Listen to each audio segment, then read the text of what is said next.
Magandang araw po sa inyong lahat, sa aking mga subscriber at sa aking mga viewers.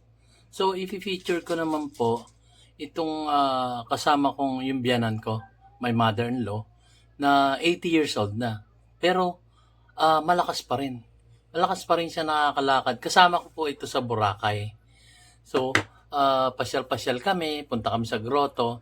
May part 1 na ako doon sa grotto eh. Ang layo nilakad niya. 80 years old. At sinasabi ko nga doon, huwag natin pababayaan ang ating mga matatanda sa bahay lang. Kailangan exercise din. So, ang naisipan nga namin, isama siya sa Boracay para nang sa gayon, ma-exercise siya. Tsaka, hindi yung, ang makikita lang niya, pintuan ng kwarto, TV, cellphone, bintana. Lalo po manghihina yung ating mga nakatatanda sa atin. So, 80 years old na to. Napakalakas pa. So, after ng grotto, yun nga yung una kong vlog, dinala ko siya sa, doon sa apo niya, na naka-check-in sa Henan Prime.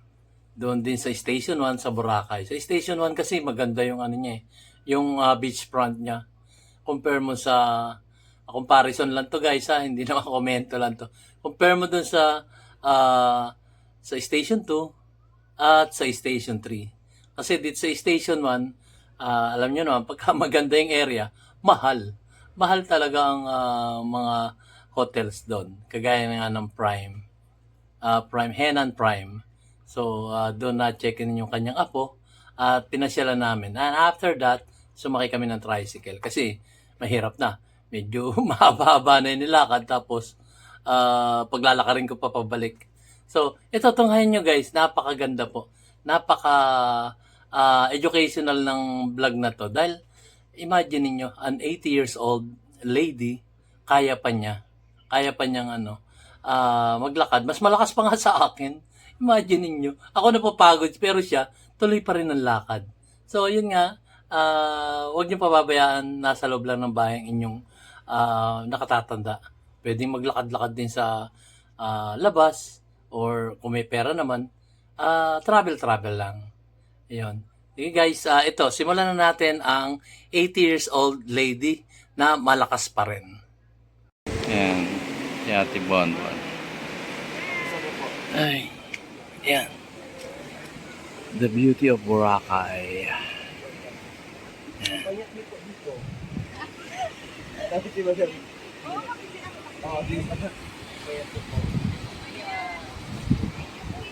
Waves.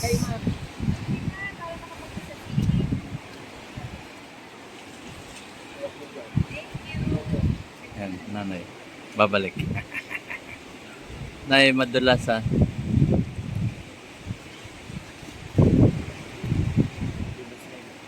palagi sa simbahan yan. Hindi ko sinari sa simbahan. Lagi taong simbahan yan. Ayan. Kami taga ano pa kami? Para maikot niyo pa yung wheel. Taga Taytay pa kami. Hanapin niyo lang si Bonbon para para ma-assist kayo ng maayos. Opo, dito po ako maghapon. Babad po ako sa init. Maghapon ako dito. Kaya Kaya namin nalaman na may grotto. Ay, baka istasya uno ko. Ayan kasi malapit yan. Yung hotel na yun. yung Henan. Henan ano po? Henan. BGC, Henan. Hindi, yun dito sa Henan. dito sa Station 1. Ako, Henan Pablo. Yun lang, nag-iisa rin sa Station 1 yun, dun ba? Henan Pablo. Malapit lang ba? Yun po. Malapit lang. Sa may mga nyug na yan, yung may lifeguard po. Mga ilang minutes ang lakad. Lakabin nyo na po, dyan na yung Henan. Puntahan ba natin si Judith? Ano po yun? Henan ano po? Henan Regis? Henan Farm? Dito lang paglampas nitong grotto, yun lang naman Henan dito, di ba? Yun na po yung Henan. Wala nang iba, di ba? Yun, doon. Doon po sila nakatikin. Yung kanyang apo.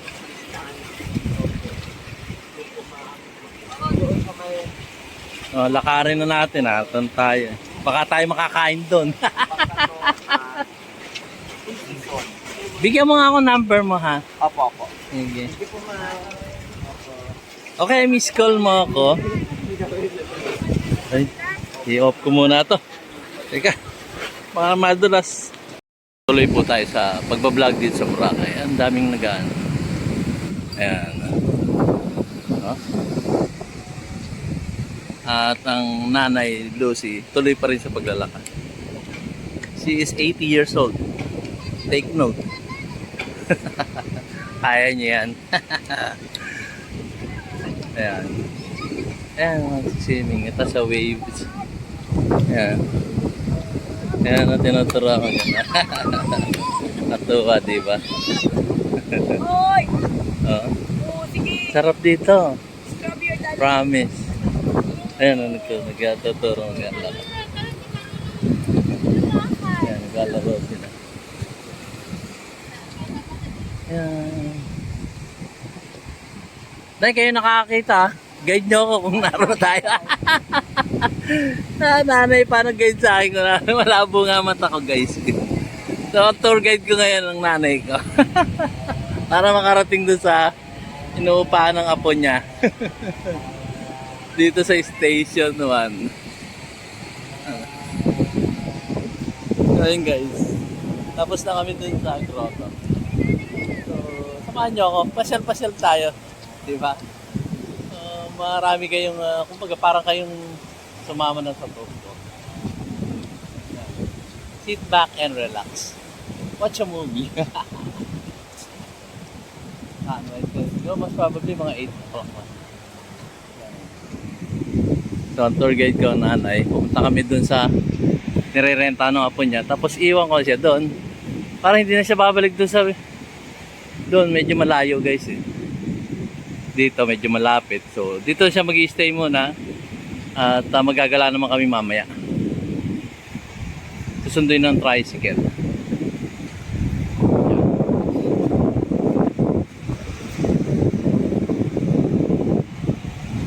Yan. Dito tayo sa Boracay. Pasyal-pasyal sa Boracay. Kasama ko ang nanay.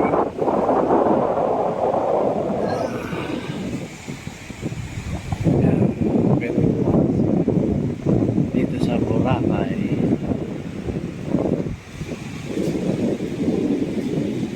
Oh, ganda talaga sa station. Ang lapad ng ano niya eh. Beach front, no? Kasi ito sa station 2 tsaka sa station 3 maiksi lang ang beach front niya. Ito ang lawak pala, kaya pala very popular tong station 1. Oh, imagine niyo, ang laki kasi ng beach front niya. Halos probably ito mga estimated ko mga 100-150 meters yung beach front niya. Oh guys, 100 haba ng beach front niya. Pinanggalingan namin. Oh, di ba? Yan. Tapos diretso pa kami.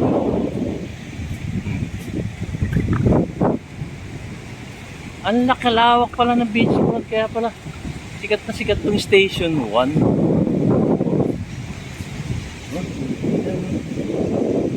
Ano yun na eh? May pera? Ano yun? Bato. Ah, bato. Souvenir. Linaw pa ng mata ng nanay, imagine eh. 80 years old. Tapos, ako wala na, hindi ko na nakikita yan. Na-accident kasi. Yamashita. Patuloy kami naglalakad. Siguro mga less than an hour na kami naglalakad. Papunta sa grotto at from grotto going here. Ano, may nakita kayong pera?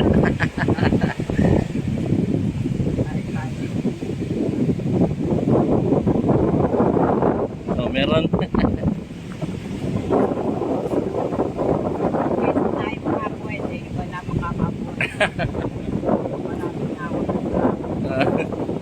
Hindi sila yung pinalad eh.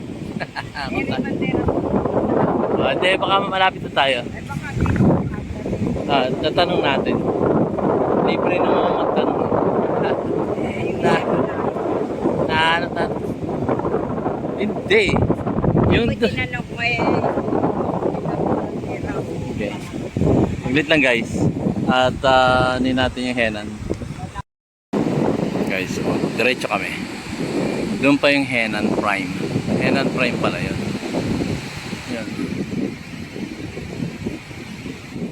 Siguro mag-alas 9 na. Kaya nga dapat ang nanay doon na mag-stay para susunduin na lang doon sa kabila. Magko-communicate na lang sila doon. From station 1 to station 2. May cellphone naman eh. O, ano nangyari? Yun, namumulot ng pera. Bato ba? Gana, baka perlas yan. Ha? Maganda. Itago nyo. Souvenir yan. Naghahanap ng pera nanay. Yan, dito. Dito lang yan sa Boracay.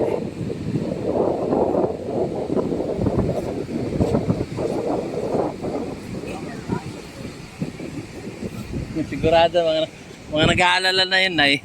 Sana nanay yung dalawa. Niligaw na yata ni Oliver.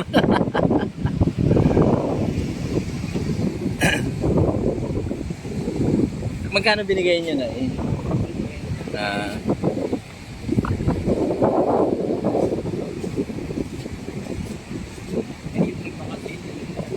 Kaya nga.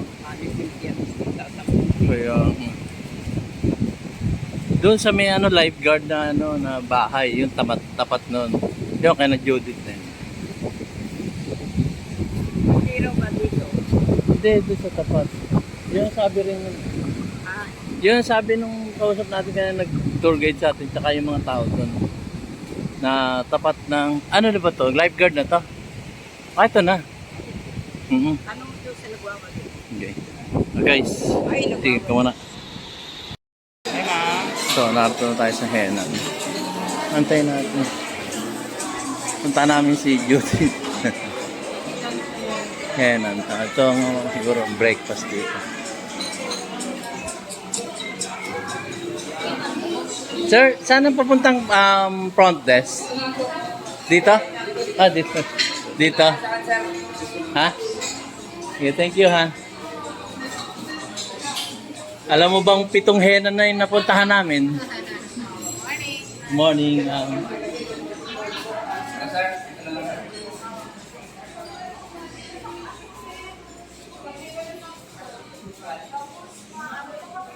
Yan, Henan.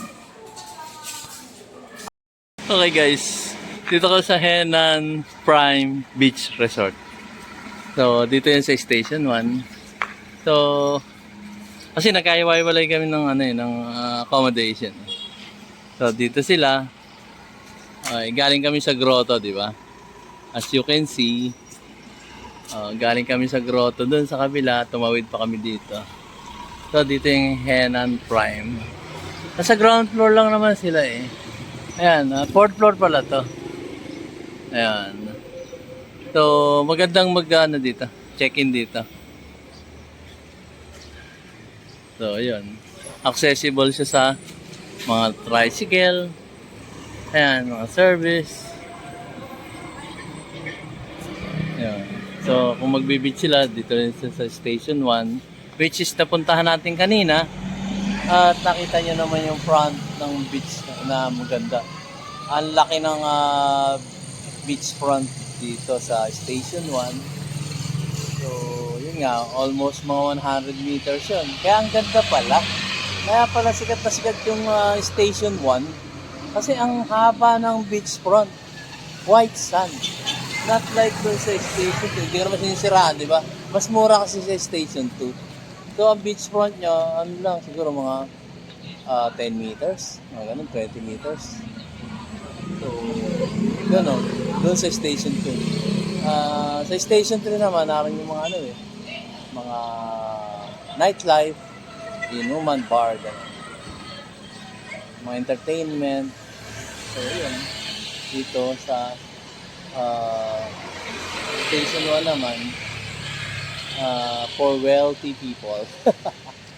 Ayan, dito. Dito kami. Sa Henan Prime. So, ayan. I-post ko muna ito, guys.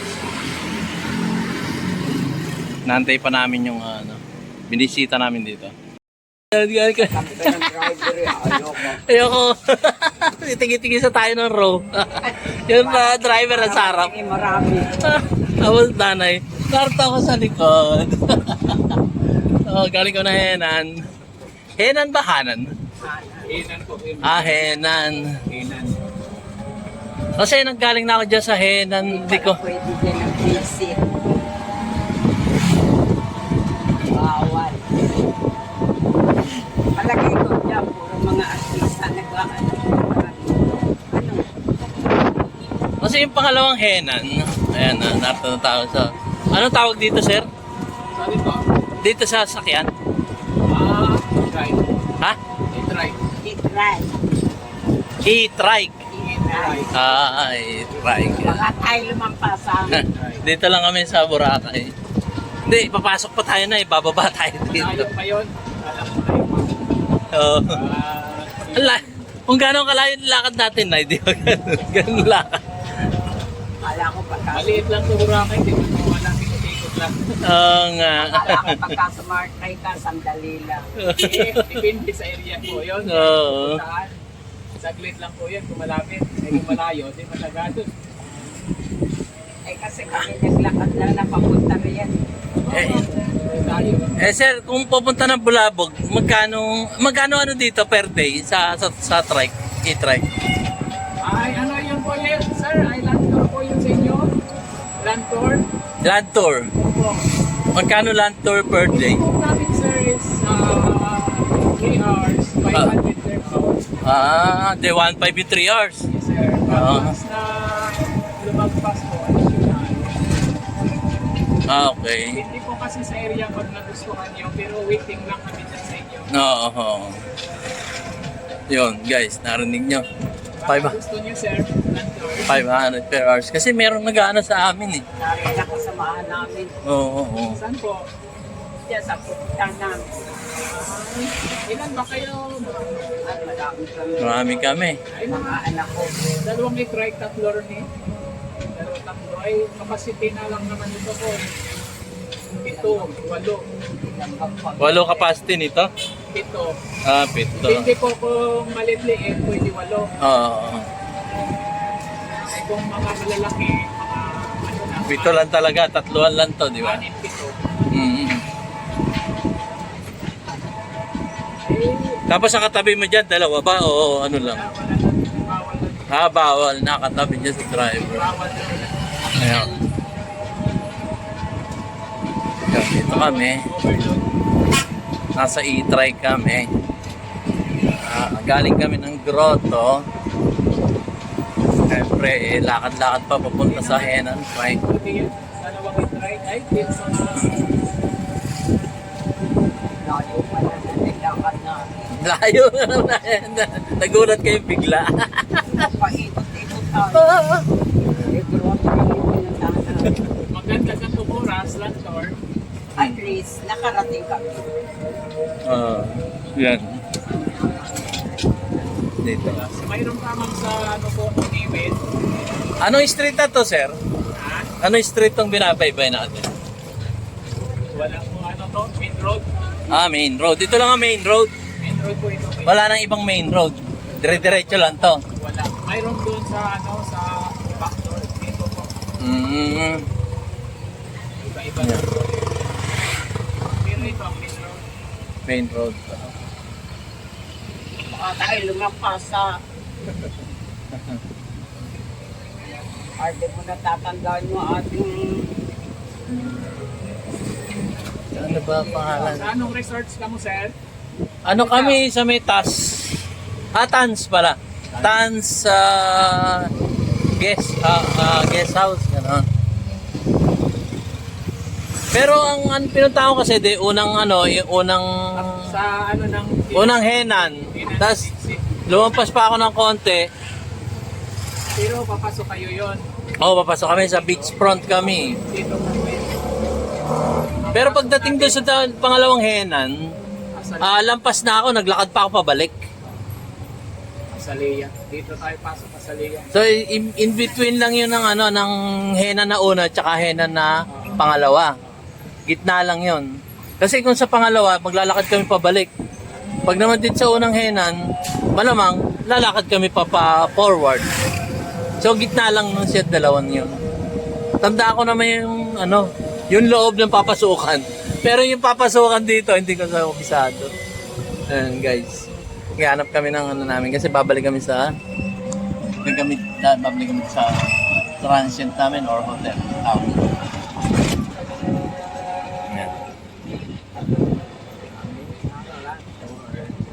In between mo na lang kami dun sa unang henan tsaka pangalawa. Lawak pala ng ano.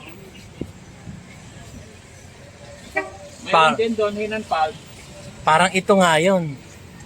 Tapos binaba kami banda ron dahil wala na, hanggang dyan lang yung tricycle, di ba? Oh, yung e-trike. Tapos naglakad kami papasok sa loob. Parang ito nga. Parang ito nga yung pinasukan namin from port. Tapos pinasok kami ng e-trike dito. Oo nga, ito na nga yata. Doon ko mo siya malalaman pagpasok namin sa loob, pag naglakad na kami. Yan, daming hotel dito. Oh. Ang business kasi dito, e-trike, hotels, yun. Dito sa Boracay. Kaya kumikita lang. Ano sir? Ito na ang ano. Ito na yung dead end. So maglalakad na kami. Ito sir. Okay. Ay dali lang po. Okay, sige. Yan, dito na kami. So, we will start here na maglakad. Hindi mo ang tawag dito. Hindi, maglalakad pa tayo na ito. Ikot-ikot lang po ako. So, doon. Nababa na tayo, guys. Yan. Dito lang sir. Yan. Henan din to? Opo. Okay. Yan ang Baba na kami. Maglalakad na kami. Baba mo na kami. End this vlog. So yun guys, nagulat ako. Tricycle lang kami from Henan dun sa Prime hanggang dito sa Station 2. Henan din dito. 150 ang tricycle. Nagulat lang ako. Pang mayaman talaga ang Boracay. So, kung kayo ay nagbabudget, huwag kayo sasakay ng e-trike. At disco. Grabe. Hindi naman gasolina yung gamit nila eh. Komento ko lang to, sariling kong komento to. Hindi sila gumagamit ng gasolina pero napakamahal ng pamasahe. Ito yung sariling kong komento to. Nagulat ako, 150 binayaran namin. Ano tayo hindi na alam ganyan dito eh. Hindi, diretso tayo dun sa ano. Tapos, it's either kakaliwa tayo kakaan. Pagdating natin doon, alam na nila yung pupuntahan natin. Alam nila yung Atans. Ayun guys. Ito, short video lang to. Kung kayo nagbabalak mag-e-trike, make sure na itanongin nyo muna yung driver kung magkano pamasahe. Kung kaya nyo, so, sakay kayo. Pero kung hindi nyo kaya, mahirap. Nagulat ako, 150 binayaran ko. Samantalang according to my daughter, 100 lang binayaran nila. Tapos, ewan ko kung tinaga kami o ano, hindi ko alam. Nagulat lang talaga ako sa presyo niya, 150. Ayan. So guys, end ko muna dito yung vlog ko. Okay guys, at natunghayan nyo na ang aking mumunting video. Maraming salamat po at sa papanood nyo ng aking mumunting video. So, sa patuloy na pagsuporta sa akin. At yun nga, komento ko lang. Kasi sumakay kami ng tricycle going back. The problem is, according to my daughter, 100 lang ang pamasahe. Tapos, ginawa kami 150. Ewan ko. Sana naman magbago yung kanilang mga shoutout po doon sa mga nag-i-trike. Huwag naman po sanang singilin ng sobra-sobra ang ating mga turista. Kagaya namin, yung napasyal doon, at para mag-unwind, yun, mahirap naman po yun. Shoutout po sa mga nag-i-try. Kasi, ang sabi nila, according to them, sakop sila ng DNR. Ayun, hindi ko alam. Basta sa tourist. Sa tourist, under sila ng tourist. Pero napakamahal po ng pamasahe. And according to dun sa ibang e-trike na nakausap ko, is nagba-boundary lang pala sila. Ang boundary nila is 1.5. Imagine, kaya naman pala nagsusumigasig na yung iba maningil ng mas mataas kasi nagba-boundary sila, naghahabol din sila ng boundary nila. Kaya kawawa naman yung ating mga driver ng e-trike dun sa Boracay. So, kung bababaan sana na nila yung kanilang boundary, edi hindi na mag-iisip yun na taasan yung singil doon sa mga pasahero, di ba? So, may taripa daw sila, which is per hour, imagine 500 per hour. So, sasabihin nila, kasi boss, charge pa namin yan pag nalobat. Ang mahal-mahal ang charging, ng isang battery. Napakahaba pala ng battery nun. Kung gaano kahaba yung e-trike, yung bangkuan, ganun din kahaba yung battery nilang ipapacharge. So, yun naman, pagka papacharge sila, sasaulin nila yung battery lobat, tapos papalitan ng battery na fully charged na. Kaya lang, minsan, ewan ko, sila yung naganit. Pero, nung kami magpunta sa konting informations lang to, guys, kasi informative yung aking vlog. So, kung nagtitipid kayo sa travel nyo, meron doon mga motorsiklo na nagcha-charge ng 30 pesos per person. So, kung 30 pesos ang isang tao, dalawa kayo, aangkas doon, 60 pesos lang yun. So, mas makakasave kayo kung yung mga motor na gumagala doon. Hindi sila nag-offer kasi parang hindi pa sila legit na mamasahero. Gawa ng parang ang gusto doon sa Boracay, mga electronic bike na para sa environment, hindi siya mausok. Yun. And then the problem is, yun nga guys ang mahal-mahal ng singil So, shoutout sa tourism. Gawan nyo naman ng paraan. Kawawa naman. Hindi naman lahat ng tao doon, may kakanyahang magbayad ng mahal. Diba? Meron din mga mahihirap na sumusubok at tulad namin, na papasyal doon sa Boracay para makita yung ganda ng Boracay. Diba? So, one tip lang yun. Tip yung isang yun, yung motorsiklo, kung nagtitipid kayo sa tricycle, sa e-trike, electronic trike, pwede kayong magmotorsiklo. Kung dalawa lang naman kayo, papayag naman yun. 30 pesos lang yun per head. Kasi yung 115 binayaran namin from Henan Prime going to Station 2, 150, ang lapit-lapit. Hindi ko naman kasi alam na malapit lang yun, pwede naman lakarin. Gaya na nilakad namin from Station 2 hanggang sa Grotto. Malapit lang yun, guys. So, ewan ko kasi siyempre, Boracay, medyo famous. Tapos, famous nga, ang problema, yung expenses. Sana naman tourism, gawan nyo naman ng paraan yun. Shoutout po sa tourism. Gawan nyo naman ng paraan na yung kapwa natin mahihirap, makapunta dyan sa Boracay at makapag-budget naman. Tayo po nasa mahihirap, sinasabi nilang nasa laylayan ng lipunan. Huwag naman po sana. At kahit na mayaman, ganun din. Hindi man lang iniinda yung gastos, pero ang hirap guys. Ang hirap din nung ganun. Sabihin, DIY KKB, informative. Huwag ka na pumunta ron. Hindi po yung sinasabi ko. Ang sa akin lang po, maging fair naman para sa mayaman at mga mahihirap. Na parehas lang. Babaan nila. Huwag naman hindi naman tayo, kung ba mayaman tayo, gagastos tayo ng ganun. Iparehas po natin. Mamarehas tayo, Department of Tourism. Kasi mahirap yun. Mahirap yung ganun. Nag-i-invite tayo ng mga ating mga taga-ibang bayan, taga-ibang bansa. Tapos ganun ang dadatnan nila. Ang komento napakapangit. Diba? So, tapos, ang isang tip ko pa, like for example, pumunta kami ng dito sa isang beach. Nakalimutan ko yung pangalan guys, sorry ha. Pero ibablog ko yung susunod. ang pamasahe sa e-trike is 300. 300 per spot. So ako, nagpunta ako ng dun sa beach ngayon. Susunod ko na yun, guys. At ang bayad namin sa e-trike, 300 per spot. So, dalawa yung pinuntahan namin spot. Di 600 yun. Tapos, nung matapos namin yung dalawang spot, yung bayad akong 600 per spot, di ba? So, nagtipid din ako. So, pumatak din siya ng 500 per hour. Yung masaklap dun, guys.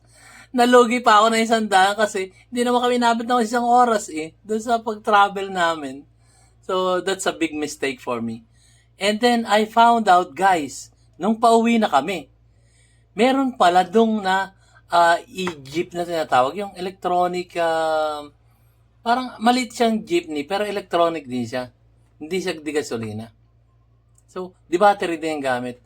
And, guys, to know this, 30 pesos lang ang bayad. From there, napakalayo nun.